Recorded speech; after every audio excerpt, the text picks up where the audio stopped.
Times, guys. Thanks, Mike. Fairly quiet week in the financial world. It's early. Yeah. Financial specialist Stephen Budin here to talk about a few things, and it has calmed down compared to last week. Yeah, we'll take a slower week, but whenever you have a week that doesn't have much news, be careful for the real ups and downs. But a slow week is okay because there's more news coming next week. Well, let's hit the Facebook thing first because that was the frenzy Friday. Down. Stock price is down today. We talked about this last week. This was an IPO, obviously. Everybody heard that Facebook went public on Friday. There was all kinds of glitches in the trading system, which was interesting, over at the NASDAQ, which was the exchange on which the stock is being traded.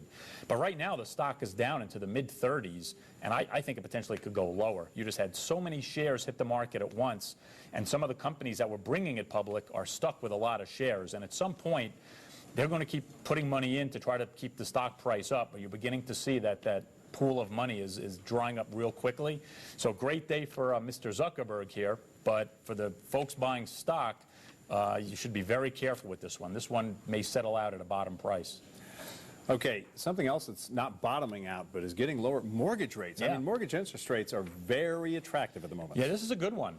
I've been shopping around and I've noticed, the rates are unbelievable. And I want to bring this up too, that especially in the state of Nevada, there was this large mortgage settlement at the end of last year, and anybody who had a home foreclosed on in 2009, 2010, they were mailing out 4 million letters to potentially give those folks restitution because of the, quote, robo-signing issue.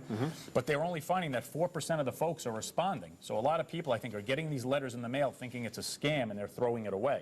So if you get anything in the mail regarding a foreclosed mortgage in 09 and 10, open it, make sure that it is legitimate first, but you may be throwing money away. I think the average settlement can be a couple of $1,000s on up to what I've heard up to $100,000. So depending on the size of the mortgage, folks are not taking advantage. And I think they're doing another mailing of 4 million of these next week.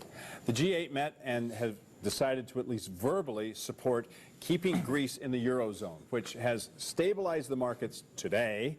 It seems to be a good move.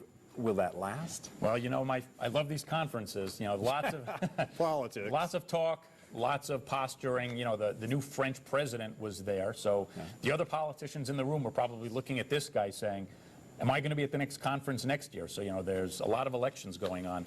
They talk a lot. They would like to save Greece, but, the Greeks aren't playing ball.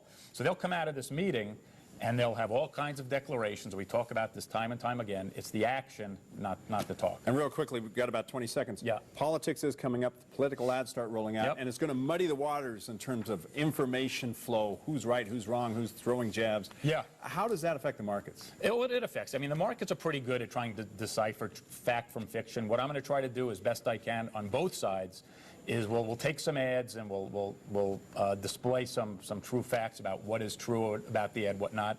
We'll keep it totally independent. We'll pick on both the Democrats and Republicans, but it'll give everybody some, hopefully, better information.